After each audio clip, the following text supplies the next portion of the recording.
Okay, here is our example problem for the application of the Dirac Delta. This represents a harmonic spring system. It actually has a damping term, so this would just be a harmonic oscillator if it was homogeneous. This represents the driving term, and in this case, it's a Dirac Delta at t equals 0. In other words, at t equals 0, this guy delivers a huge impulse, and it's 0 everywhere else.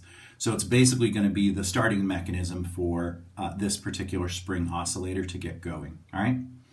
Okay, its initial conditions are at y0 and y prime of 0, it's 0. And if this represents a harmonic oscillator, this is its initial position is 0, this is its initial velocity is 0, and so we're going to hit it hard with a hammer and then see what happens. Well, what happens then is going to be the function that comes out of this differential equation. So the first thing we want to do, of course, is find r of t, which will be the Laplace transform of the right-hand side. And this is going to be the Laplace transform of the Dirac delta of t.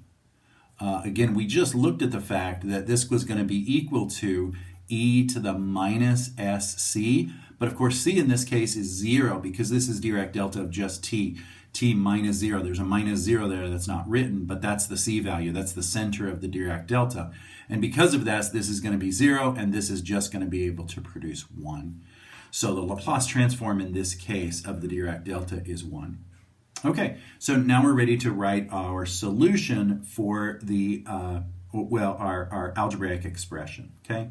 And of course, this is going to be s plus a times y naught plus y prime naught plus r, and then that's all divided by s squared plus as plus b.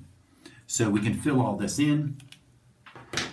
This is going to be s plus a is s plus 3, but it's immediately multiplied by 0, so that's going to go away.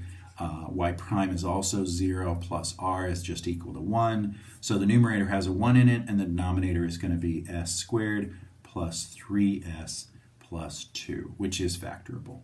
So this will be 1 over s plus 2 times s plus 1. And then I've already worked out the partial fraction decomposition of this one. It's 1 over s plus 1 minus 1 over s plus 2. Yeah, that's it.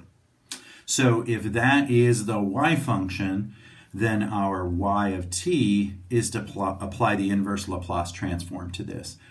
This is an exponential, e to the negative at, and a is negative 1. So this is e to the negative t. And this one is the same. It's just to the negative 2, e to the negative 2t. So this becomes our solution. Now there's one really interesting sidelight to this. It actually looks like a discontinuity or an incompatibility, so somehow some mistake was made. Certainly the initial conditions for this should match. So when I plug in 0, then y naught should be equal to 0. That's what the initial condition was, and this is supposedly a solution that behaves that. And if we test it, y0, of course, is going to be e to the negative 0 minus e to the negative 0, and that's going to be 1 minus 1, which is 0. So that works out. We sort of get that to check off, right? But let's look at what y prime is. Y prime of t is equal to negative e to the negative t plus 2 e to the negative 2t. And we already know what the answer to this is because it's right up here. Y prime of 0 should be equal to 0, but it's not. If I plug 0 in, this is 1 and this is 1. So I get negative 1 plus 2. Y prime of 0 is equal to 1. So that seems like an internal inconsistency. How can the initial condition be that the initial velocity of this system was 0 at 0, and yet the differential equation tells me that the velocity at 0 is equal to 1?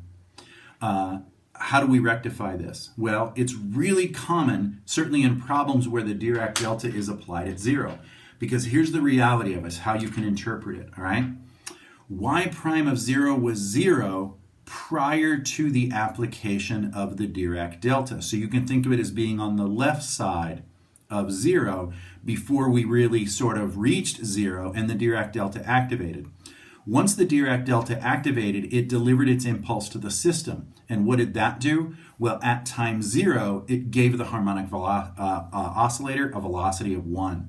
So this occurred at the high side of 0. In other words, just after the time of 0, this thing was moving. Now, why wasn't that reflected up here? Well, this assumed that 0 was before the Dirac Delta was applied, but the actual solution takes that application into account. So this is non-inconsistent. The initial velocity was 0 prior to the application of the impulse, but after the application of the impulse, it was 1, and both those conditions are at a time of 0.